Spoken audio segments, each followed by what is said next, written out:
Football at 4 is powered by the Inside the Birds podcast. It's brought to you by Bet365. Whatever the sport, whatever the moment, it's never ordinary at Bet365. Adam Caplan is here, and normally Adam and I will go over the injury report, which today has a couple of guys listed as doubtful, all for coaches' decisions. One guy is out. It is Jalen Hurts, and that's interesting. Is that, something that is a little concerning? Has he not passed the concussion protocol? We'll get into that and more. But first, the decision to rest the starters, Adam Caplan, as I see the injury report today, Saquon Barkley coach's decision, Zach Bond coach's decision, A.J. Brown coach's decision, Jalen Carter, Nakobe Dean, Landon Dickerson, Lane Johnson, Jordan Mailata, Darius Slay, Devontae Smith, all coaches' decisions. How is this coach's decisions to rest the starters, particularly Saquon Barkley, being received around the NFL? So, Mike, we talk about this on our show today on Inside the Birds, which we drop, the show 3 days a week, Monday, Wednesday, and Friday, amongst everything we do with Jeff and I. And what I said this morning is I had a conversation with a former NFL general manager Sunday night. And right before I got off the phone with him, I said, hey, let me ask you a question. Just curious what your reaction and your thought process is, how this would be handled. I said, you wear Barkley situation. He knew about like everyone around the league knows about this, but there are certain things this guy didn't know because he's not following the Eagles that closely. This guy works for another team now. I said, hey, what would you do? And he goes, he wouldn't play. There's no chance he would play.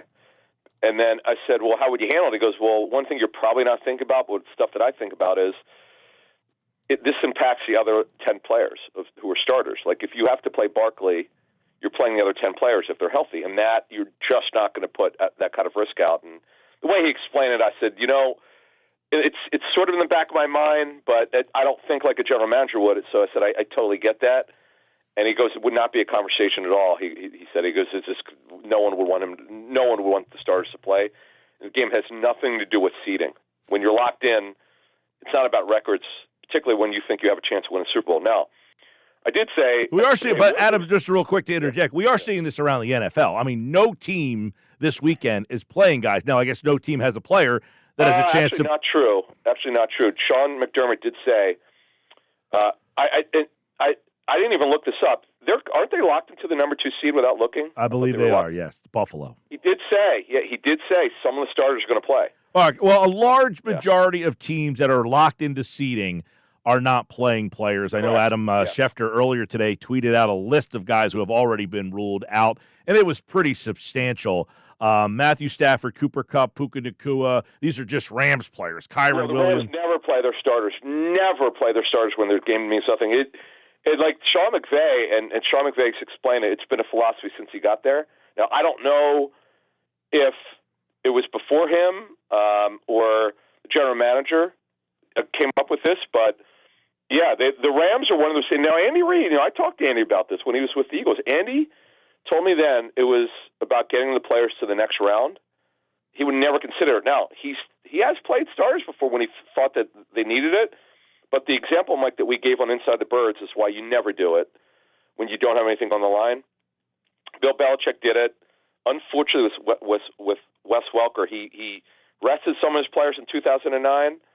In a game at the Texans, which meant nothing. They notoriously have this turf that the players complain about. Randy Moss played briefly. He was pulled. Wes Welker played. He tore an ACL. And the next week they got blown out at home against Baltimore. Adam Caplan, Football at 4 here. The decision to rest, obviously, Barkley has been met with a lot of pushback from fans. I think most people understand it. It's like, hey, I want my cake and I want to eat it too. It doesn't mean you're going to win the Super Bowl. Do you think that adds more pressure to them that they didn't allow him to go for this because of that? No, I don't think the Eagles care at all what the outside view is on this. Not that building. No. If it's Woody Johnson with the Jets, who's an owner who's involved in social media, who I know I remember Bill Polian, a friend of ours here on Inside the Birds, the Hall of Fame general manager. Bill's talked about this when he didn't mention whether it was Jim Irsay or any other owner that he's dealt with in his career who he's worked for, but owners do look at social media these days, or back then when Bill was a general manager, maybe they read what's in the newspaper. But with the Eagles, I could tell you that they don't care about anything when it comes to this particular situation. This goes back when Joe Banner was there. Oh, you know what? I didn't talk about this on Inside the Birds, but Mike, I want to talk about this. Former Eagles president Joe Banner came on our show over the years and on Inside the Birds, and he will again soon. Joe did tell us they did a study about rest versus no rest. He said there's no discernible advantage by playing the players or not playing them. And they went back decades. Isn't that interesting, Mike? So that you would think, like, not resting your players that would help them, or resting your players that would help them. He said he would leave it up to the coaches, by the way. Like, their philosophy was not to play them, but in terms of considering playing them, there was no benefit to resting or playing players. I just thought it was interesting. Because they were looking for an advantage, they couldn't find one. Yeah, I know. I guess it matters on the opponent and all that stuff. But yeah, I think all these things. It's like some teams like the rest, some teams don't. But Philadelphia, I guess, if you in your talking to people on how this is being handled, would it be any different if Philly could play for seeding, or does seeding not really matter to these teams? They rather, because Philly hasn't had a bye week since week 5. Right, which is a good point, Mike. But you know what I find interesting? In my talks with coaches and particularly general managers over the years, depends on the seeding. So, for instance, if, as you know, Mike, the division winners get 1 through 4. Then after that, unfortunately, Minnesota, Detroit, the loser of Sunday night's game is going to get the 5th seed, which is a joke. But listen, if I found this interesting. So not everyone I've talked to agrees with what Dan Quinn said it. Dan Quinn, right now, they're the 6th seed. They're playing for it. Matt LaFleur indicated they're playing for the 6th seed. They play the Bears. If they win and Washington loses, they get the 6th seed. Now, why would you play for it? Well, if they get to the championship game and 1, 2, 3, and 4 out, yeah, they would get the home field for the championship game. But come on, Mike, the chance of that happening, is it really worth the risk? Yeah, I don't think so, but some teams think it is. Yeah, and some people, some teams think it is. I mean, right now, the Eagles in the 2, you can make an argument that you would rather be 2 right now than 1 if everything plays out. Who wants to get stuck playing Detroit or Minnesota in that divisional round? You know what I mean? So it seems that the Eagles' path, if everything breaks out the right way, is probably a nicer path, if you will, to get to New Orleans. You would have to go on the road, though. Possibly, I guess. I mean, if Detroit loses Sunday night and falls to the 5, there's no reason to believe they couldn't win as the 5 at Minnesota, and then they would have to go to Philly for the championship round, potentially. Yeah, and look, what we should know, and what we should know, Mike, is that if you look at Detroit and Minnesota, they're really good on the road. The Packers, we'll talk. I mean, it's probable. It's not a lock that they're going to play the Eagles next week. But both the Lions and Vikings have been excellent on the road. They could win anywhere. They've been able to, for years, if you look at teams that play in a dome and have to play outside in the playoffs, more often than not, they don't do well. I don't think that matters to these teams. They play great on the road or at home. Now, Packers, Mike, before we get out of here, Matt LaFleur's a pretty good head coach, but I think he's a little bit overrated. Great in the regular season, 63-32. He's made the playoffs 5 of his first 6 seasons. But in the playoffs, he's 3-4. We're going to talk more about LaFleur next week, but I've got a problem with the way he manages his team. I think he could do a better job of using personnel correctly, because they are loaded, Mike, on both sides of the football. They're one of the deepest teams in the National Football League in terms of talent.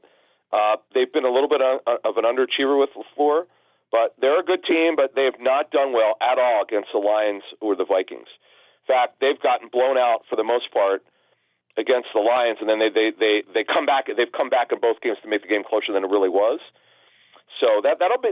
And by the way, that would not surprise me if it's the Eagles-Packers. We'll find out Sunday night. By the way, that's when they announce the first round pairings, the wild card round. I believe it'll be Sunday at 4:25. That's my guess. Well, it's funny. I was going to say, Mike, it definitely won't be 1, and I believe it could be prime time. Look, if the Bucs-Eagles game was prime time, wasn't it a Monday night last year? Well, the 4-5 game they like to do Monday night, and then usually that's like the 4-5, the 2 middle of the road teams. You get a South team in there a lot. Mike, last year was Green Bay, Dallas was the 2-7. They played Sunday at 4:25. Well, I could just tell you this: the league sees I know the Packers are a very small media market. But they believe, the NFL being on these media calls when they clue us in for the schedule, they really do believe that Packers have a strong national following. They're like a top 5 national following. No doubt, yeah. So that's why I believe the Eagles game could be. Honestly, I don't know about you, but I'd rather, if it's going to be prime time, I wouldn't mind it being. Do we know the times for the wild card games on Saturday? 4 and 8. Oh, 4 to 8. It wouldn't bother me if it's 8 o'clock. Just don't be Sunday night or Monday night, and I'll be fine with it. Yeah, 4 and 8. Real quick, Saturday, 4 and 8 of the wild card. Sunday, there's 3 games. It's a 1, a 4:15, and an 8:25, and then the Monday night game, of course, is 8 o'clock. Gotcha. But Mike, just one thing on the bat, what we're calling the developmental game, the developmental ball for the Eagles. Yeah. This is really big for Tanner McKee. It would not surprise us if he plays the entire game. It's good for guys who are going to be free agents like Fred Johnson, who's shown he could play right tackle or left tackle. He's certainly one of the better backup tackles in the league. It's been a great story development. Great story, by the way, that he's been here. It could be good for a guy like Ty Davis-Price. Or Will Shipley, he's not out of the concussion protocol yet. He's got to pass the independent neurologist. That's why he's listed as questionable. And, it's good. Bryce Huff should play in this game like he needs to. And now we'll find out tomorrow, Mike, on Saturday at 4 p.m. Eastern. That's the deadline for roster moves for the teams that are playing on Sunday. And we're hoping Gabe Hall gets activated. He's the guy that they gave a lot of money for the practice squad. He's undrafted free agent out of Baylor. This guy's got a lot of ability that they invested a lot of money in. Very curious to see what would happen if he starts in this game. And look, by the way, the Giants they've got a good pass rush. Thibodeau's playing, Brian Burns is playing, and let's see how this offensive line handles it. And the Eagles will dress the Eagles will dress some starters who will only play an emergency standpoint, but this is the backup developmental game for these guys, and I'm looking forward to it. Actually, believe it or not, I'm actually looking forward to seeing Tanner McKee play. I said this the other day. A guy like Tanner McKee who goes through training camp, plays the preseason, all your work that you put into practice and preparation, this is your day that you get rewarded. And I laugh because the Eagles have had games like this before that have gotten these guys traded for draft picks, Kevin Cobb and A.J. Feely and guys like that. He goes out there and slings it for $350, and all of a sudden teams are so desperate for a quarterback they call, and just it's funny how that happens. Mike, a couple things on that to take what you just said a little forward here. So Kenny Pickett, next year is the final year of his rookie deal. Obviously, they're not picking up his 5th-year option. Tanner McKee has 2 years after this season. So McKee's got 1 year left further than Pickett does. If you look at free agency, it's terrible. There's nobody you would want in free agency that's not under contract. If you look at the draft, right now what I'm told is only 2 quarterbacks are projected to go in the first round. Cam Ward, who's the top-rated quarterback, then Shedeur Sanders. That's it. So, on your point, Mike, again, we're just speaking here about what could happen. Let's say that Tanner McKee lights it up, right? Kenny Pickett, by the way, graded out very well, as I understand that this past game, by the way, play with multiple broken ribs. There's value in these guys. If you look at the preseason tape, particularly 2 years ago for Tanner McKee, the Minnesota game was not good for him. Preseason, he turned the ball over. But the kid's got a rifle for an arm. He's a big kid. Look, in a league that has trouble developing quarterbacks, as you said, Mike, A.J. Feely somehow yielded, a second-round pick from our friend Rick Spielman from the Dolphins. So you just never know. Adam Caplan, Football at 4, the final Football at 4 of the regular season. Wow. It is Eagles and Giants this Sunday, 1 o'clock on 97.3 ESPN. Our next Football at 4s will be preparing for either the Packers or the Commanders. Who will be? Washington or Green Bay? Oh, Green Bay. Should be Green Bay. Okay, all right. We'll get into that game next week right here on Football at 4. Thank you, Adam. Thank you.